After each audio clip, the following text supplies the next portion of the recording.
But each service performs its functions, its missions, regardless of how they change or evolve over generations, if not centuries, in particular ways and for particular reasons. None of them share the unusual identity of the Coast Guard, where it has to constantly morph and change and flex to the needs of the nation. And I've studied all the services, I've taught on all the services, and the fascinating thing about the Coast Guard, and this is sort of the theme I'm going to try to spin tonight, the fascinating thing about the Coast Guard is you can study American history by studying the Coast Guard. Right? You can take a snapshot of the Coast Guard at any time, or its ancestor services, say the Revenue Cutters Service, or the Lighthouse Service, the Life-Saving Service, and you can see what's on Americans' minds. You can see how America's developing. You can see how America's changing by what's going on in the Coast Guard. And the other services don't really do that. So it's an interesting mirror, sort of American society, and that's kind of how I teach Coast Guard history, rather than this date and this name and things like that. Does anybody here obviously have like direct Coast Guard connections, like former Coast Guard retired, Coast Guard wannabe over here? My father was in World War II. And actually, was your father Tyler's my grandfather? Because they were both in the Coast Guard. No, he was an MP. He had a medical discharge after a while. He had a problem, but he was in the Coast Guard, and then he was in the Coast Guard Auxiliary till he was 93. He had to get off his boat, swim around the boat at 93, and get back on to prove that he could be crew on the boat. Wow. So. Good for you. Good for him. People can't do that now. So what's the motto of the Coast Guard? Semper Paratus. All right, Semper Paratus, right? And we all know our Latin. That means Always ready. Okay, yeah, always prepared or always ready, right? Precisely. Right. And I think that the Coast Guard's history really demonstrates that. Really demonstrates that nicely. Those who are in the Coast Guard or aligned with the Coast Guard know that within the Coast Guard we don't say Semper Paratus. Our sort of sarcastic remark is Semper Gumby. I mean, that's what we call it. We call it Semper Gumby. Because Semper what? Semper Gumby. Oh. Semper Gumby. It's just you never know what's going to happen, and you're going to have to respond, at a micro level on a daily basis, or at a macro level, sort of American history in general, So, let's look at this through that sort of lens of the development of the nation. Right? Easy way to start is a certain Broadway musical that has attracted some attention of late. It's a great way to look at the origins of the service. Okay, the origins of the service. When you study American history, you study the American Revolution. Everybody studies the American Revolution, right? And everybody runs around singing Yankee Doodle and all these other wonderful things. When the war ends, when the American Revolution ends in 1783 with the Treaty of Paris, every war ends with the Treaty of Paris. If it's ever a trivia game, what war? Just say Treaty of Paris. The new United States faced a singular problem, right? That they didn't really expect 6, 8, 10 years ago. And what was the biggest problem facing the new nation? Revenue. Money. Money. I mean, we hate to say it, but yeah, money. Okay. This new government owed huge debts to its citizens because it had been borrowing money and bonds, huge debts to France, huge debts to Spain, and huge debts to its veterans, okay, because they weren't paid, because there is no money. There is no money because what is the motto of the American Revolution? No taxes. Yeah, when you fight a war based on no taxation, but now they have representation. You're not going to be rolling in money, How do you pay all this stuff off without ticking off people who are veterans and have guns and don't want to pay taxes, right? And it's really Alexander Hamilton who figures out two ways to raise money. Right? There's two ways for the government to raise money. The founding fathers, or whatever you want to call them, to raise money. What are those two ways? Customs tax. Okay. He cracks the code with the idea of a customs tariff, right? A customs tax. And we don't call them taxes because Americans don't like taxes, right? It's a custom duty, right? And these are the duties. And Americans don't really notice when a tariff takes effect. Now, we're all very well educated and we follow the news and stuff like that, But really in 1780 and 1790, ratification of the Constitution in 1789, you're buying, you know, clothing from France, and it costs you 40 pence, and next month it costs you 41 pence. Who do you blame? France, yeah, those damn French, you know, they're raising the price. You know, you don't think it's a tax. You know, you blame the system outside. And so it's a great way to make money. What's the other way that government makes money? Excise tax. No. That comes and goes and it doesn't raise anything. Lottery.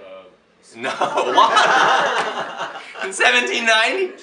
That's how the Sandy Hook Lighthouse. Nope, there are no sales taxes. There are no sales taxes. What does the government have that it can sell? Treasury bonds. No. Land. It does, yes. Land. Land. Government sells land. Yeah. When part of the deal for the Constitution was a lot of the original colonial charters had to give up a lot of land to the federal government, and a lot of that was sold off. Okay? So there's only really two sources that don't tick off the communities, and that is, you know, the sale of land and import duties. Americans have always had a love affair with a single coastal pastime, and that is smuggling. Okay? Americans love to smuggle. They have always smuggled.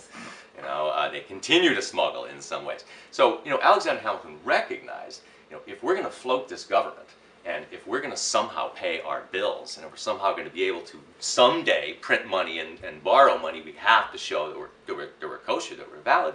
We've got to raise money. How are we going to do that without people noticing? A duty.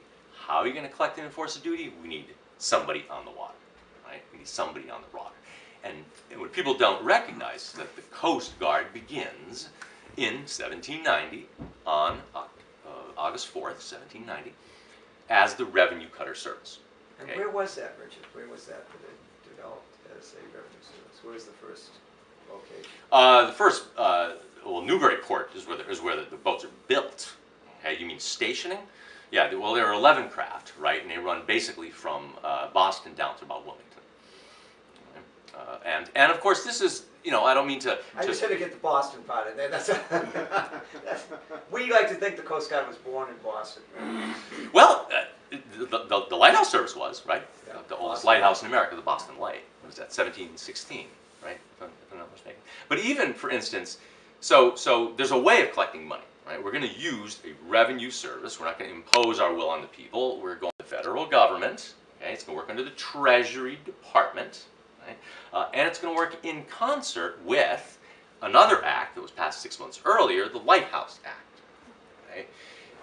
I don't mean to be scheming and sneaky, but when we think of lighthouses, we think of, oh, look at the pretty lighthouse, and it's there to protect shores and guide, you know, mariners. It's there to do all those things. It's really there to help prevent smuggling. Right? I mean, these are nice big beacons that will allow the U.S. government to see if smuggling is going on. Right? We have to recognize there are humanitarian forces at work here, but the bottom line is this government needs money. Right? This government needs money. Probably for the first good, I would say, 20 to 30 years of American history, tariffs brought in by the revenue cutters were the largest source of income. The largest source of income. I mean, our government was floated on the revenue cutter service. Notice the use of the maritime metaphor there, floated. Yeah, floated. Okay, just want to get those in for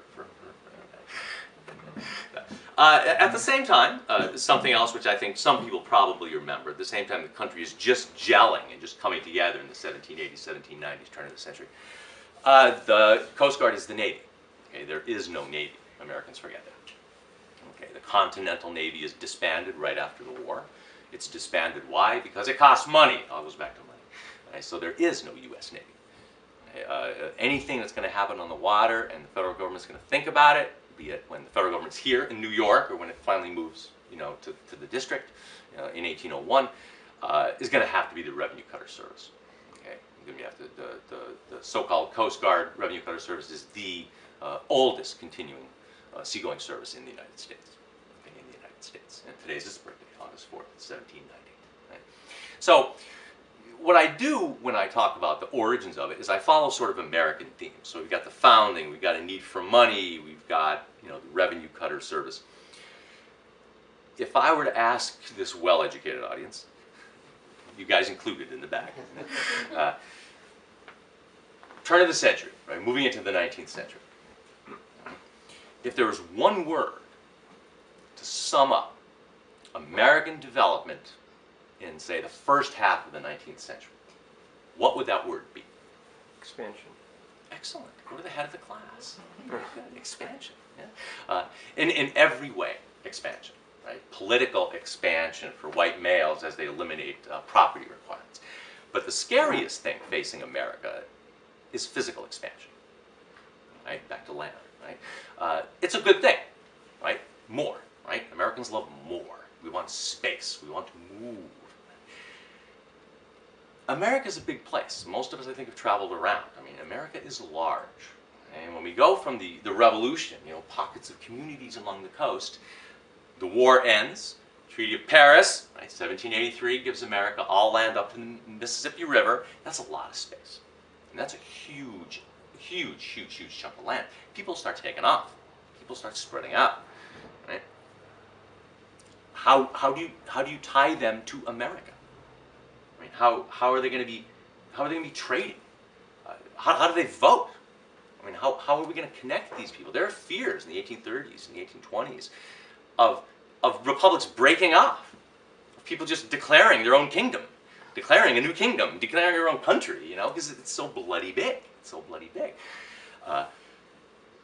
Americans solve problems, right? So in the 1820s and 1830s, somebody actually looked at a map and did some geologic surveys, and people went out and looked around, and they realized that the way to tie this growing country together is to use water. Right? This land is blessed with navigable rivers, lots of them. But there's one problem with a river. For traffic, for communication, for commerce, it's the biggest problem a river poses. It's one way. Exactly right. It's one way. Rivers go one way. They were great. I've tried to sail rivers. They're tough to sail. Right? They're not conducive to two-way travel. Right? Unless you're on the Nile. Right? The Nile flows north and blows south, so it's the most navigable river in the world. So when you look at rivers, once again, America solved problems. How do you conquer that? Very simple. You bend nature to your will. Right up your line. Nature is now biting back after thousands of years of human beings bending nature to its will. Steam power. Right? That's how you make boats go both ways. Right? You use steam power. That's a solution. Poses a new problem. And what is that? Rapid. No. Producing the steam. Oh, it's cheap and easy. That's the problem. It's too cheap and easy. Safety. Rivers aren't connected with each other. They explode. River systems. They explode. They're imperfect. A boiler system is a pressurized, contained system, right? There's a wonderfully horrible navigational survey done in 1840s, early 1840s, by some Massachusetts congressman. I can't remember who it was. Maybe it was Newell. I'm not sure who it was. Who started looking at records for like the previous decade or something like that. There's roughly 18% of steamers that were operational between 1832 and 1842 exploded. 18%. Okay, those are your odds. You get on board, maybe you'll burn to death a lot, or maybe you'll get where you're going. That kind. The worst maritime accident in American history. General Slocum? No, not the Slocum. Oh, that's a bad one. Andrea Doria? No, not the Andrea Doria. Oh, Slocum is it's a steamship in it's a steamship. Mississippi River. Excellent. This guy knows his trivia. Yeah. Right. Anybody know? It is called the Sultana. Oh yes. Oh, you didn't know? Give me the yes. I heard the name, but the Sultana. It is a horrific story. The Sultana is a steamship. This is late April, 1865. Anybody know what that late April 1865? What's going on? Yeah. Ladies in the back. Any idea what's going on in America in late April 1865? Excellent. Okay, it's the end of the Civil War. Yep. Okay. Surrender. This is a steamship full of prisoners of war returning from a POW camp in Alabama. 1,800 burned to death. Okay? There are 2,400 people on this boat. It's registered for 400. Okay, it's going up the Mississippi, and just off Memphis, it explodes. Okay? I recognize the Arizona goes down with about 1,400. The Titanic, you know, this goes down with just under 1,900 die in that. Okay? Steamships are always blowing up. Okay? You need to conquer geography. We're going to use technology. We're going to use steamships.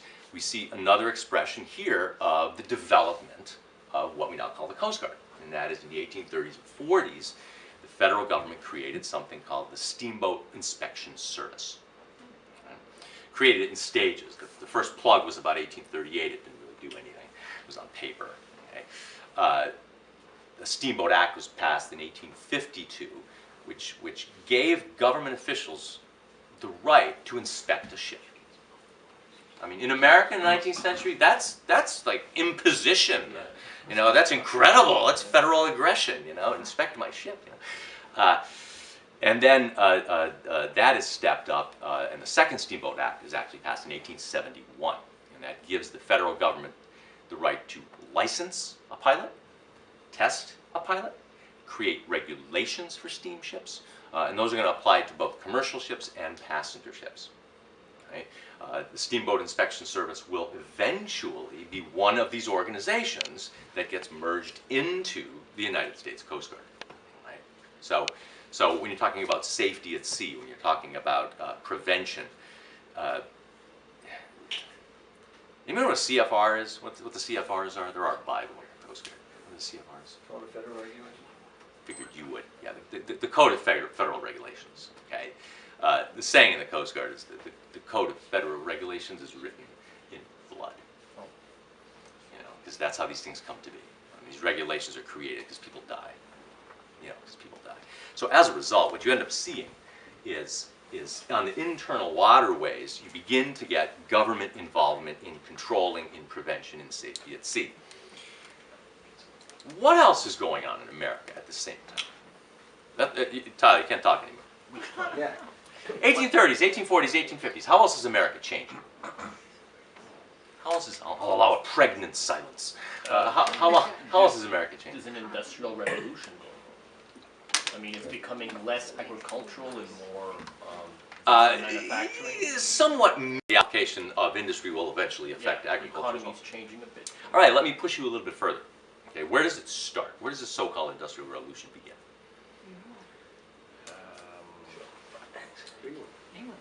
England, excellent, excellent, England. Okay, it starts in England. England has the capital, England has the workforce, precisely. All right, so back to your point, exactly. As the Industrial Revolution begins abroad, what does it do to the workforces? How are workforces affected? They're urbanized, right? And not only are they urbanized, but because you're moving to a system of machinery, and we're not talking General Motors and Boeing here, remember we're talking about, you know, a wheel moved by a river. You need fewer people to actually produce more stuff. Right? So you start to get urban problems. You start to get unemployment.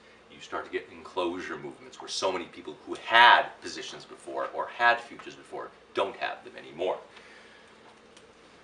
And where do they go? Whaling. Well, they immigrate to wherever the jobs are. They immigrate to where the jobs are. Push and pull. That's what immigration's all about. And where are the jobs? Well, if it's beginning in England, where are the jobs? In the United States. Okay? In the United States. This is an immigration nation. Right? So as you see the federal government getting more involved on the inland waterways, okay, you're also seeing the federal government get involved on the coast, okay, because of immigration. Right? All I have to do is say the word Ireland, and you'll see where I'm going. Right? The infamous potato blight. Okay, you know. Word to the wise: when you guys become god kings and god empresses, okay, don't base an entire country's economic foodstuff on a non-native product. Okay, all right. That's a bad move because the potato does not come from Ireland. The potato really doesn't belong in Ireland, you know. And we find that out in the 1830s and 40s. Okay? The result is millions of Europeans are coming to America's shores, and thousands of them simply aren't making it. Okay? These are not the well-to-do. These are not the privileged. Okay? These are people who are stuck on any kind of craft you can imagine. But instead of us talking about, say, oh, I don't know, Haiti or Cuba, okay, we're talking about people coming from Europe. Right? It is the coastal states, Massachusetts, North Carolina, New Jersey, who witness ships sinking, who witness lives being lost, and recognize something has to be done. More and more ships are coming all the time, and they're getting scuttled, they're hitting shoals, they're running aground, people are dying. This leads to, of course, I shouldn't say of course, but by the 1830s and 40s, the US government gets involved in something else they never got involved in before, and that is the idea of life-saving on the coast. Life-saving on the coast. In the 1840s, the Secretary of the Treasury orders our revenue cutters, the ones that are collecting taxes, to begin, quote, assisting distressed mariners. Distressed mariners, okay? We all know what that means. Okay? The federal government also starts stepping into the states to start working on what a lot of states call the life-saving service. Okay, some of you have probably seen pictures of this or read books about this. You know, these are the daring young men in their little boats who, you know, row out to the ship at sea and rescue. You know, a lot of that is myth. Okay, a lot of that is myth. I'll throw a bone to Mr. Golden. One can argue the life-saving service began in Massachusetts. Massachusetts Humane Society. Actually started it. Yep, at the end of the 18th century. You know, some coastal areas had trained individuals who were on lookout, who were watch, and who would see trouble. Oh, this ship's not going to make it. We have to do something about it. Others had, you know, drunk guys hanging around, you know. I mean, it was, this service, state by state, locality by locality, is really akin to, and I don't mean any disrespect, but it's really akin to sort of a volunteer fire department. You know, I mean, there are some that are crackerjacks. You know, there are some that are staffed by young men who want to drive around their truck with a helmet in the back and don't know anything about really firefighting, right? They don't want to be home with their wives and a screaming baby. They want to hang out with the guys, you know, and stuff like this. And you saw that in this alleged life-saving service. It just didn't work. I mean, there are many incidents of these brave guys going out and dying. And I don't mean to be crude, but if the rescuers die, that doesn't bode well for the victims. You know, chances are they're not going to make it out. So here again, just as is going on inland, on the coast, because of immigration, the U.S. government starts forming what is called the LSS, the Life Saving Service. Okay, we need order. We need to pay these people. Maybe they'll take it seriously. We need training. How about that? How about some equipment? How about standardized equipment? How about a manual, how to use the equipment? Okay, it sounds coercive. Right? But little by little, the federal government starts to realize, you know, if we don't, in some ways, intervene in this, people are going to continue dying. People who want to be here are going to continue dying. You know? And so, by the 1860s, you actually have a federally sponsored and federally funded life-saving service, the LSS, the life-saving service. It is not part of the revenue service. It is separate. It will eventually merge into our Coast Guard. So it goes back in some ways to what Bill had said. What we really have for the first 30, 50, 80 years are all these little like organizations doing different things in different ways, you know, without necessarily coming together. All right, Ellen, right? Yeah. Okay. Civil War, right? 1861, 1865. What role did the revenue cutter service play in the American Civil War? Which side were they on? Ooh! Poignant question. Yeah, that's a good question. No, that doesn't shift responsibility for answering my question. You can't just say that was a good answer. Let's see. Wait, ask your question one more time. The Revenue Cutter Service, what we now call the Coast Guard, is involved in every American war. Right. Every one. Right? It's involved in those conflicts because it has skills, it has a set of missions that fit in the war, that are needed in that war. Okay. So, what do you know about the American Civil War? Were they involved in the blockade? They were the blockade. They were the blockade. They were the blockade. They were the blockade. Right? As some of you probably know, one of the first acts of Abraham Lincoln when he becomes commander-in-chief and president is to declare a blockade of the American South. Right? A blockade of the American South. And the Navy is going to do it. Okay, we got 3,000 miles of coastline, 700 ports and inlets. We're going to do that. The Navy has 51 ships. Okay? And of course the Navy says, you know, boss, you know, we've been suppressing the slave trade. We've been fighting pirates. You know, this whole coastal thing, that's not our gig. That's not what we do. We don't understand the coast. Well, there are a couple of gold rushes. There's, of course, gold in our new state, right? 1867, right? All that kind of good stuff. Alaska. What is the Gilded Age? What does gilded mean? The rich get richer. Yeah, The rich get richer. The 1%. This is the birth of the 1%. Absolutely. This is No income tax, right? Oh my! There's no income tax. This is the birth of the 1%. Gilded is a term invented by Mark Twain, actually, in his book called The Gilded Age. So covered in gold, right? Covered in gold, but not golden. You scrape it, you know, it's like rot underneath. So we've got expansion of industry. We've got westward expansion. We've got incredible wealth being made, right, by the Rockefellers, the Carnegies, the Vanderbilts. Remember that Rockefeller is still the richest man who ever lived by quantitative dollars, richer than the Sultan of Oman. Remember, he's worth almost $4 billion in 1898. Okay, so he could pay off our federal debt with the change in his pockets, right, that sort of thing. And so it's a period that is known for sort of the attempts to both address that, okay, and the problem that it's getting worse and worse. Okay, so a couple of interesting things happen that show this in the Revenue Cutter Service. Okay, one which is near and dear to my heart, and I'm gonna put Mr. Golden on tap for this one because he should know the answer to it. Bill, okay, there are 5 Federal Service Academies. Okay, there are 4 federal military academies. Right? The United States Coast Guard is the smallest of those. Okay? And it is distinct in what way from the other academies? Is that their members are not appointed by senators and congressmen? Precisely. Okay, for the Congress, you would know that. Okay? The United States Coast Guard Academy allows no congressional role in the appointment of its cadets. It's egalitarian, merit-based. All merit-based. You have to be able to earn that. Right? How does that fit in with the Gilded Age?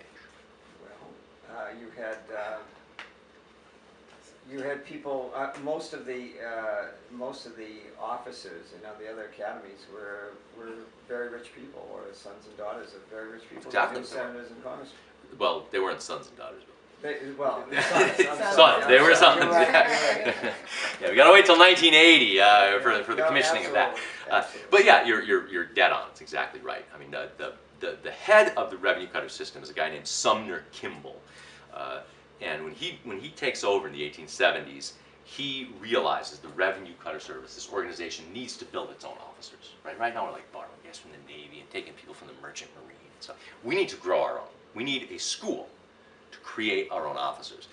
And by God, Congress is going to have nothing to do with it. Right? And in 1876, okay, by statute, Congress creates the Revenue Cutter School of Instruction, okay, where I work. Right? 1876, we now call it the Coast Guard Academy. Okay? And it remains the only Federal Service Academy that has no congressional appointments. Okay? It's totally merit-based. That goes back to the Gilded Age, because everything was so corrupt, everybody was related to somebody, everybody was after a nickel. And so he wanted no part of that. He wanted this to be a pure system. You know, we're very proud of that at the Academy. Very proud of that at the Academy. Right? It is also this sort of Gilded Age period that leads to, actually, the second birthday of the United States Coast Guard. Oh, you raise your eyebrows. One of the questions I ask my students when I teach this class, so I teach a number of classes, but one of the questions I ask my students is, what is the birthday of the Coast Guard? And I give them a number of choices. And all of them are arguably accurate. You can make a case for any one of them. Okay. Right. The official date, that would be on my t-shirt if I was wearing it, it's August 4th, 1790. Okay. You could actually push it back to 1789 with the Lighthouse Act. You can make it older even. Okay. In congressional eyes, the Coast Guard really comes into being in January 1915. And again, it comes out of the Gilded Age and this progressive movement, because there's this reaction to the corruption, this reaction to growth of government. We have the birth of what's called managerial efficiency, right? It's tied to the Industrial Revolution. I mean, how do you make the quickest widgets, the cheapest widgets for the least amount of money? All that stuff is being applied to government at the same time. We want efficiency, we want efficiency. And President Taft creates a blue ribbon commission to look into government. It's like, we have so many agencies. It's like, agencies doing this and departments doing that, and it's crazy. We got to streamline it. We got to cut costs. And so this commission comes up with an idea. That idea is, like, what does this lighthouse service do? What is the life-saving service? What does the revenue cutter service do? Why can't we just put them in existing groups? Like, does the government need to be saving lives? Let the Humane Society do it. They did it back in 1790. The Navy. We have a Navy. We pay a lot of money for the Navy, and they never do anything. How often does the Navy actually do anything? Let's have them collect money. Let's have to take all these little organizations, and instead of putting them in existing departments, creating a new agency. Put them all in one. We'll actually save lives, we'll save money, insurance costs, all this kind of stuff. Right? And, believe it or not, he convinces Congress that this could work. Right? So he takes groups like this life-saving service, and he takes groups like the revenue cutter service, and they put them together. And in January of 1915, the United States Coast Guard comes into existence. Okay, sort of building the bridges between these groups. Okay, so there are those who can argue that the 1790 date is really cool, we can play the Alexander Hamilton card, but officially the Coast Guard is born, passive voice, I'm sorry, in 1915. Okay, in 1915. All right, we have a new man on board here, so we're going to pick on him. So don't answer. You've already won Jeopardy. All right, so the Coast Guard, as in terms of USCG, officially appears on the charts in on the charts. Get it? In somebody's writing down all my little maritime metaphors, I hope. In 1915, and immediately moves into a major crisis. And what is that crisis? World War I. Excellent. Very good. Very good. Good job. You did it. You earned your seat at the table. Please. I'll pass you a 5 later. Okay. As soon as the war begins in 1914, the United States is involved. Right? We declare neutrality. Of course, the United States is not neutral. That is a hoax. We have 2 Secretaries of State resign because the United States isn't acting neutrally. The United States clearly has a dog in this fight from the very beginning. The United States Coast Guard, for the first time, there are a lot of myths out there, becomes part of the Navy in the First World War. Okay, there's a myth out there that whenever the U.S. goes to war, the Navy eats up the Coast Guard. No, it has to happen by executive order. It's only happened twice, World War I and World War II. The Coast Guard's main role in World War I is basically escorting convoys across the Atlantic because of the U-boat threat. Okay, if we're going to get food, supplies, medicine, and eventually troops, okay, over to England or to France, depending, we've got to get them past the U-boats. Okay, and how do you do that? You do that using convoys. What people don't know, and this is a numbers game, I'm playing with the numbers a little bit here, but all of you are pretty smart, is the United States Coast Guard has the highest casualty rate of any service in World War I. Right. Now everybody looks at me, like, not the most casualties, boys and girls, right, but the highest casualty rate. Highest casualty rate, yeah. Because so many ships are lost on convoy duty. In fact, the building I work in is Satterley Hall, and it's on Tampa Drive.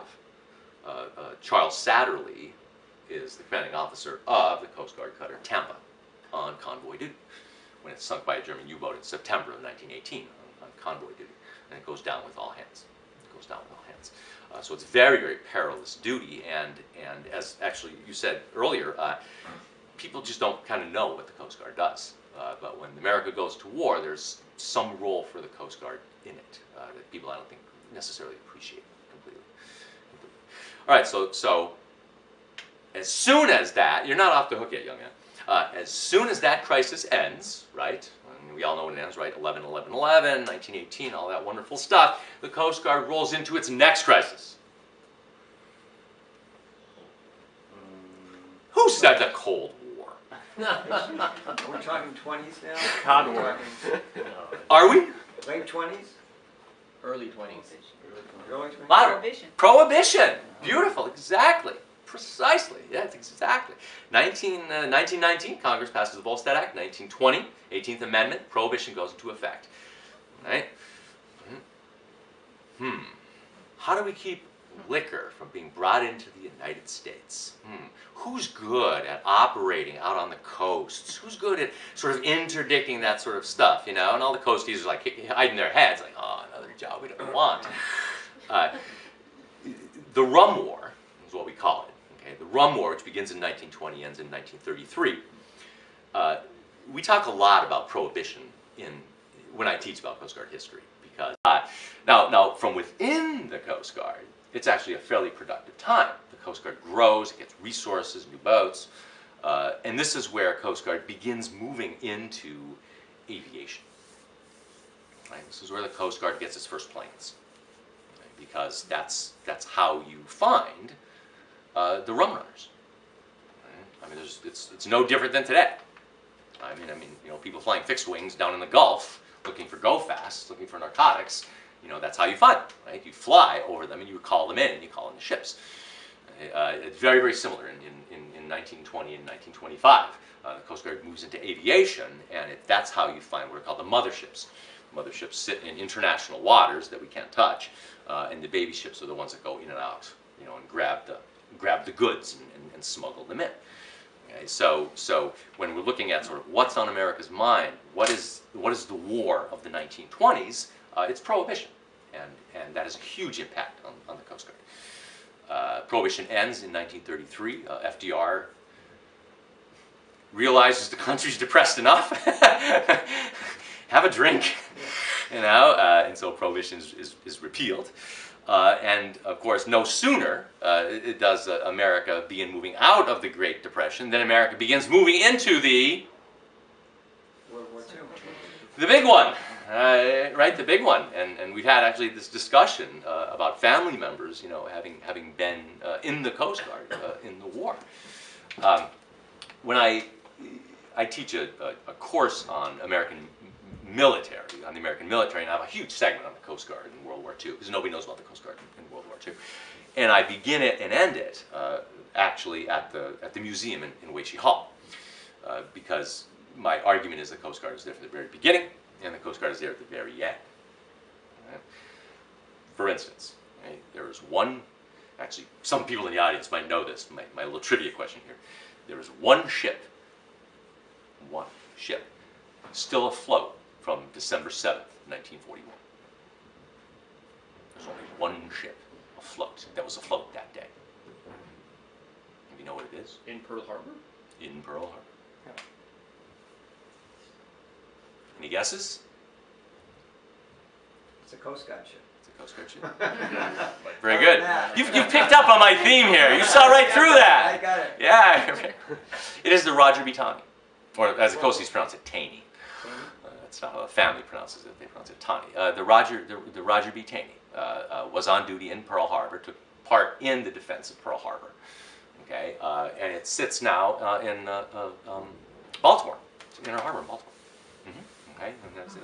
So right in the beginning, the Coast Guard is present. The Coast Guard, as I heard from some of you, the Coast Guard is involved in some wacky stuff all over the world. Like Tyler, for your grandfather was in Greenland. Right, Greenland is seized by Germans in the late 30s to use it as a giant weather station. Okay? They basically can track their submarines from Greenland, and they can predict the weather on the continent a day ahead, so they know what it's going to be like. You know?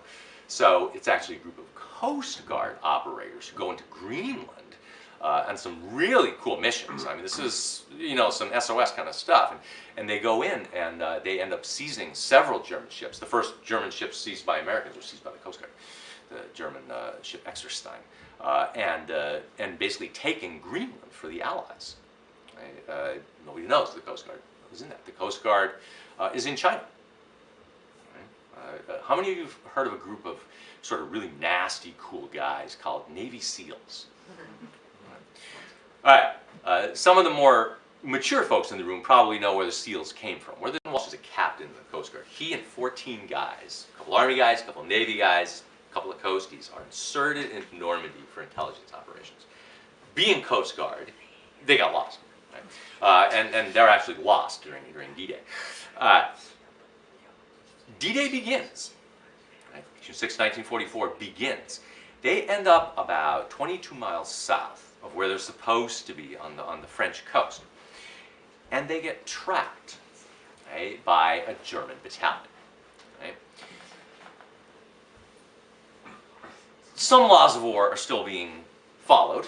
Okay? So basically, a German colonel finds this group of ne'er-do-wells wandering around on German soil. Quentin Walsh, the Coast Guard captain, goes to the Germans under flag of truce, and they all meet at a table, you know, some nice little French barnyard or something. And Quentin Walsh tells them, Colonel Habensterver, whatever your name is, you didn't find us, we found you. Do you hear that noise? The invasion is on. Okay. There are hundreds of thousands of troops landing right now, thousands of tanks, armored vehicles. They're rolling down the road right now as we speak. Okay. I mean, they're going to be here in minutes. You know, you have some options. You know. I can leave right now and you guys can stand and fight and you're all going to die. Okay? Or you can surrender. And the 700 guys surrendered to him. What? No. How many were there? 14. And the flag flies in the library in Weishi Hall. We have the flag that they collected. That when we take classes there, I have to always tell, not students are smart, I tell the officers in the Motzi course, I tell the officers, you do not take a picture in front of the Nazi flag and put it on Facebook. Okay, okay, you don't do that. So Quentin Walsh is not the guy you want to play in poker. Not the guy you want to play in poker. But how many of you seen Saving Private Ryan? Okay. All right. Known most probably for its incredible D-Day scenes at Omaha. Your son, Braden was talking about, you know, the Coast Guard at D-Day, right? Operating the shallow crafts. I study World War II, so. Oh, good man! Excellent. All right. We're gonna see how well he studies. All right. Let's see if Dad's money's well spent. All right. How many? This is a tough question. So I'll give you a ballpark. Okay. How many American soldiers die on D-Day? Millions. No. Ah, Dad! You know the answer to that. How many Coast Guard, good heavens, man. How many American soldiers die on D-Day? Not that I want to be one of them. Not that I want to even be there. Driving a boat and taking pictures, forget it. I don't know the number. But Anybody want like some plus or minuses? 2,900. 2,900. I'd say 6,000. 4,000. 6,000. You guys are pretty good. We're not in the million Right. range yet, Britt. But why we actually had to pick Omaha was because Patton was the decision maker, and he didn't want to be like, oh, I'm favoring Not U.S. that, Eisenhower. Eisenhower to be favoring The Allies. England, the Mhm. U.S. Yep. And what's Patton's famous line about that? Do you remember that? Do you remember what Georgie says when he hears that decision has been made by his commander? This is the greatest. No. Quite the opposite. George didn't think much of Ike. Oh yes, Americans will take Omaha, and we will do it. how many sailors died at D-Day. Was Okay. Okay. Nearly 6,000 sailors died. Really? Where were they? Were they in big ships that were hit? Big ships, little ships, precisely. And- Right? Because one of the things that, again, and your dad talks about this, that we don't notice in the Coast Guard, oh, the guy's driving the boats in and out. The Coast Guard operated a search and rescue fleet. Again, they do what they do best. They're just doing it in a wartime environment. And it's a bunch of Coast Guard. It's actually Admiral Weishi, you know, the commandant, who says, this is going to be a disaster. There are going to be bodies in the water. Ships are going to get sunk. Men are going to fall overboard. Okay, this is going to happen. Okay, what's going to happen to them? Who's going to help them? Okay, and so they gin up what's called the famous matchbox fleet. They gin up these little dinky boats. They call them matchboxes because one bullet and they explode because they're running on exposed gasoline engines, right, in a war zone. And they operate those all day long, plucking people out of the water. They save almost 3,000 people on D-Day. Right? But nobody knows. Nobody knows about it. Nobody knows about it. Yes, Brady. Because when they were jumping overboard, they were so weighed down with their uniform, with their stuff they had to bring, and the helmet. Because when they jumped, the air bubble in their helmet got so stung they actually got hanged. Yeah, they would be hanging. We actually had people breaking their necks jumping out the boats from Because the shoulders they got back. too fast, and And the pack, the infantry pack, weighs just under 80 pounds. So that's how much gear you're carrying when you hit the water. plus your helmet you know, and your gun when you hit and the water. your So you know, the range of activity, the frogmen, you know, thing, you know, the range of activities the Coast Guard's involved in. I always say beginning to end because we know about the Tanya, or you guys know about the Tanya now, and also in Weishi Hall, the area that we house our relics at the Coast Guard Academy, we have, some of you may have been there, there's a Japanese officer's sword in a glass case. It is the most expensive relic we have. It is the thing that we check every morning before we, you know, when we walk in, and check every night before we leave. And everybody's always curious about it. Okay, and I mean, why is there this sword? The sword was presented to a Coast Guard admiral by General MacArthur on the Missouri at the signing of the surrender. Okay, this is when it's not Umiza, it's Shiozaki. It's one of the lower admirals hands over his sword to MacArthur and signs the surrender declaration. MacArthur actually hands it to a Coast Guard admiral with allegedly the words, "I wasn't there." I might be old, but I wasn't there. Ask your dad. That nobody knows what the Coast Guard does, and nobody knows what the Coast Guard did. I know what the Coast Guard did. Okay, this belongs to you. You know, and he gives them the sword. You guys ready for another cool story? The Coast Guard Academy houses all kinds of relics. When you don't know what to do with something, you give it to the Coast Guard Academy. We've got unbelievable stuff. That's why we need a museum. I mean, it's just. I mean, I've been to Washington. I've been to Suitland. I work in the vault at the museum. It's oh my God, the stuff we have, and probably the best case scenario for why we need a national museum is this, and that is that sword, which is arguably construction-wise or history-wise priceless, disappeared. It was given to the superintendent of the Coast Guard Academy in the 1950s as a present. It disappeared. It disappeared. Until a lieutenant on watch got a call in 1975, 1976, 1973 that a bunch of cadets in Chase Hall, the barracks, were running around with a samurai sword. It was basically stowed in the attic of the barracks at the academy and forgotten about until a bunch of cadets cleaning or something found it. Running around with this thing playing. And I'll tell you what, that attic got so clean over the next couple of weeks, man. There were like hundreds of people up there cleaning the attic, cleaning the attic. If there's a problem out at a boat or at a ship, whatever, the plane goes out and lands astride it. It's dangerous, it's crazy, it's hectic, but that's how you rescue at sea with the air arm. It is really people like Erickson who start thinking, you know what the Coast Guard needs are these crazy inventions that are heavier than air, that have no capacity, that are basically a flying brick, We call them helicopters. And it would be outstanding if the Coast Guard could get some of those. You know?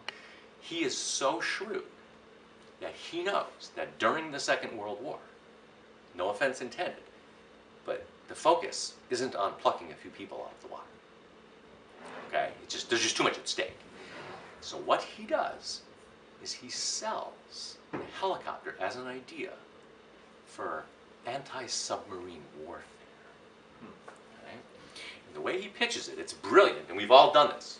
Okay? The way he pitches it is first to the Commandant of the Coast Guard, and then later even to the Secretary of the Navy. Sit down in a pool of water with fish.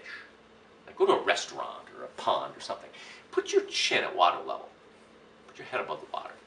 Can you see fish? Now, get out of the water and go walk across the little bridge that's on top of the pond.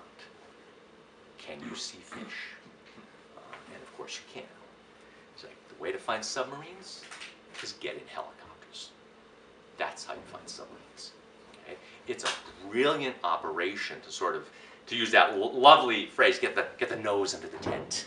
You know, this is how we're going to get our hooks in helo aviation. He knows that the war is going to end. He knows that at some point we're not going to be looking for submarines anymore. We're going to turn that dial, and this is going to be a lifesaver. This is going to be a lifesaver. Right? One of the, I'm starting to build up this is what I'm taking back to Rhode Island, bottled water. Thank you very much, Brittany. Let's see who knows Coast Guard culture here. The greatest opposition in World War II to the coming of the helicopter, Coast Guard helicopter, comes from where? Boat builders. Good guess. Good guess. Oh, German. Germans. Because after we attacked, we got the east. No, you're headed in a different direction. Sort of literally in a different direction. U-boat builders. Yeah, You're killing me. There's no such thing yet, but no. But you're close. You're actually the closest. Navy. the manufacturers of I heard it. Navy. No, I heard it. Fixed wing. Coast Guard. Fixed wing pilots. Fixed wing pilots. The fixed wing pilots do everything to sabotage the helicopter program. I mean, everything. Scandals, stories, rumors. They try to kill it, you know, because they're worried about their future. There's some really, really interesting stuff. And those of you who know anything about the Coast Guard, there's still a great deal of tension between rotor and fixed. A lot of tension between rotor and fixed. Probably because they don't even know why. Probably they don't even know why. Did the Yes, but did the helicopter tube come too late for Pearl Harbor? Because wasn't it? it's not operating yet. These things are. You know, some of you have been in helos. I've been in helos. I've taught with people who are helo pilots. You can't be involved in the Coast Guard and not being involved in helicopters. I mean, the thing isn't meant to fly. It really isn't. I mean, in a plane you can soar. In a plane you can coast. Something goes wrong in a helicopter, it's just a brick. You know, you know. And of course, you know, there are lots of concerns about this. Like, how are you going to pick people out of the water? It's not strong enough. It's not big enough. Where are you going to put people? You know, there are lots of technical issues. But it's really the war and this argument that he uses during the war that allows the Coast Guard to get into helicopter operations. When did they actually get their first helicopter? That's designated for Coast Guard use. They're actually using them during the war. Okay, they're in the Second World War. They're using them off Greenland, and they're using them here, actually right here, to actually transport like medical stuff between ports and things like that. Okay? In fact, by the end of the war, by the end of the war, we have French pilots, we have English pilots, all of them over here, trying to learn helicopter operations, and the Coasties are the ones teaching them. The U.S. Coast Guard is the one teaching them. Yeah, I mean, it's not seen as having a lot of application for the Army yet, for the Army Air Forces yet. They're just like, you know, it doesn't make sense. How are you going to shoot things from this, and you know, et cetera, et cetera. It catches on later, obviously, in other ways. Didn't we add machine guns later on when the Coast Guard got For the present day, if you can kind of summarize it. Sure. As we go on. Not a It's problem. fascinating. No, the certainly up to the present day, the sort of our era, the eras we've lived through are interesting in their own way. Because when I joined the Coast Guard, we were not under Treasury. Remember, the Coast Guard's under Treasury since really 1790 in our Alexander Hamilton with his revenue cutters. I have furniture in my office that's from Treasury. I have a bookcase from Treasury. It's beautiful, old mahogany bookcase from the Treasury Department. In 1967, the Coast Guard finally left Treasury, okay, for the Department of Transportation. Department of Transportation, right? And when I joined it, they were in the Department of Transportation. And again, it's one of those beautiful snapshots because although it is the Vietnam War is going on, and the Coast Guard is in the Vietnam War, you know, the American psyche is starting to recognize there are other things going on as well. You know, this is the age of the environmental movement, right? This is the beginning of the war on drugs. This is the beginning of the major migrant interdictions. You know, so the Department of Transportation is created in 1967 to address these issues. Right? The largest element, the largest whole element that moves into it in 1967-68 is the United States Coast Guard. Okay? And this is when we get the Coast Guard that we physically recognize, the cool colors and everything like that. I mean, prior to this, the Coast Guard was Navy. Everything it did was Navy. The uniforms were Navy. They didn't have their own uniforms or anything. The uniforms are invented once they move into the Department of Transportation. And that's when we get the racing stripe, too, which you guys are probably familiar with. You know, the red and white racing stripe, which is internationally recognized. You know, you watch, you know, Mediterranean news about migrants, you know, when there's a Italian Coast Guard boat on scene because it has a racing stripe. You know, I mean, I've been on Japanese Coast Guard cutters. They have a racing stripe, right? I mean, everybody uses it now. That comes out of transportation. Transportation, all of that stuff starts. That sort of emblematic branding, you know, you might call it for the Coast Guard. And for about 2 generations, you know, the Coast Guard is in the Department of Transportation, and it's highlighting America's interests in these new challenges, right? The war on drugs challenge, or the environmental, you know, challenge. Again, mirror of American society. When I joined the Coast Guard, when it was in the Department of Transportation, we didn't have anti-terrorist units. We didn't have MSSTs. You know, we didn't have special operations coasties. You know, all of that came, again, because of America's sudden challenges. And we all know what I'm talking about, you know, here in Brooklyn. Okay? Coast Guard leaves the Department of Transportation because of 9/11. You know, on 9/11, everything changed, as some people like to say. And certainly life for the Coast Guard is going to change as well. The Coast Guard was obviously here on that horrific day. It was a young Coast Guard lieutenant who makes the famous call, calling all available boats, you know, and begins, you know, that morning the largest maritime evacuation on record. Okay? People compare it to Dunkirk, the evacuation of Dunkirk.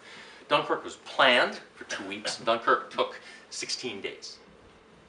Okay? And 312,000 people were pulled out of Dunkirk in the Second World War.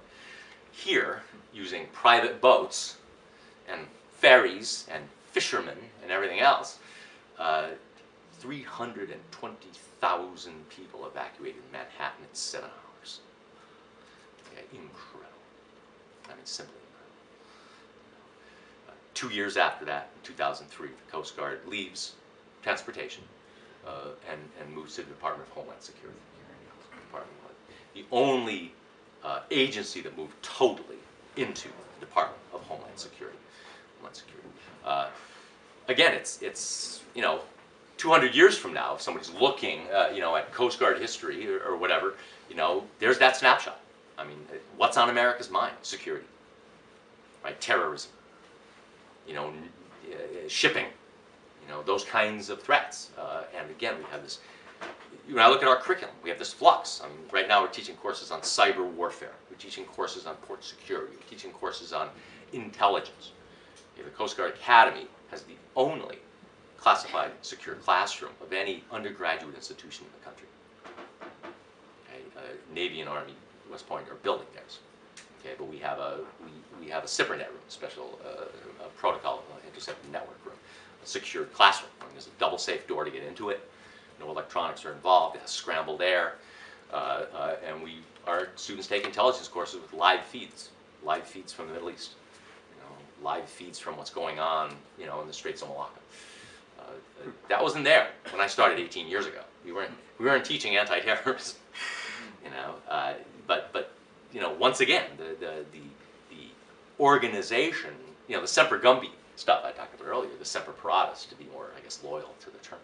You know, the organization is incredibly flexible in where it has to change and how it has to shift.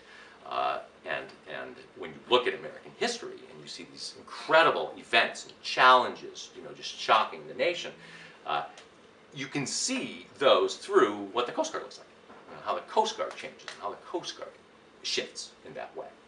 You know, so I mean, every day is, you know, exciting, and for most coasties, uniformed coasties, you know, guys out on the boat, the women in the planes. I'm sure it's crazy. I'm sure it's insane to like, jeepers, you know, what's going to be the flavor this year? You know, what are we going to do this year? And I feel for those folks. You know, as Bill said, I'm a historian and I'm an anthropologist. I'm a big picture guy. You know, I see things over centuries, over millennia, in some ways. You know, and I don't. This is going to sound terrible to the women and men in uniform. I don't sympathize with the fact that, oh my God, we're doing this year, we're doing this year. No, I mean, in some ways, the missions have been very consistent.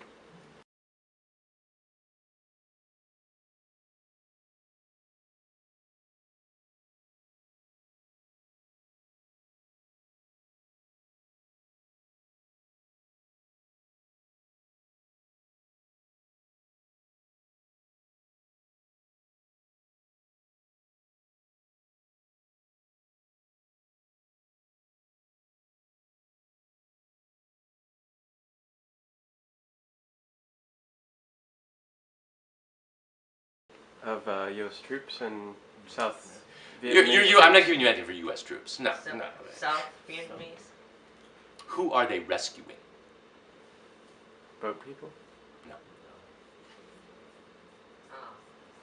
Think of Vietnam, we think of, you know, slugging through the trenches and, you know, all kinds Patrol of boats. hookworm and all that other kind of stuff. We forget about the air war. The air war. So pilot. Right? Pilots. Pilots. Remember, more bombs are dropped in Vietnam than worldwide in World War II. Okay, it is an air war.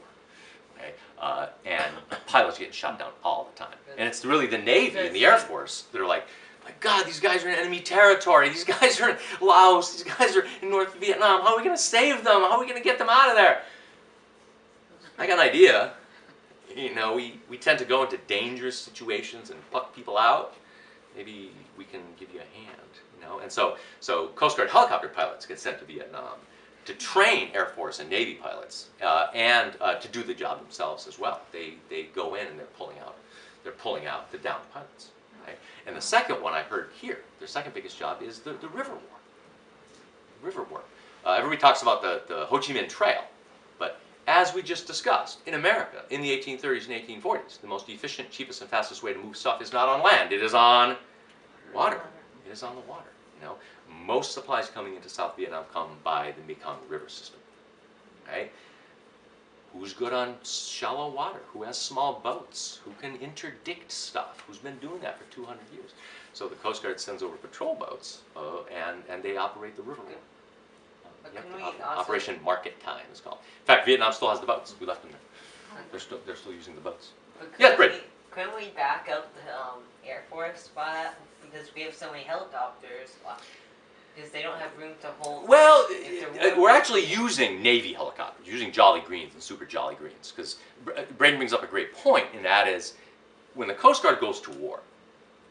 Okay, that sounds very dramatic. You know, when America goes to war, the Coast Guard assists in every case. Doesn't matter what conflict we're in. I mean, friends of mine, students of mine, right now are in the Gulf. Okay, they're still in the Gulf. Life doesn't stop for the Coast Guard. People are still boating here.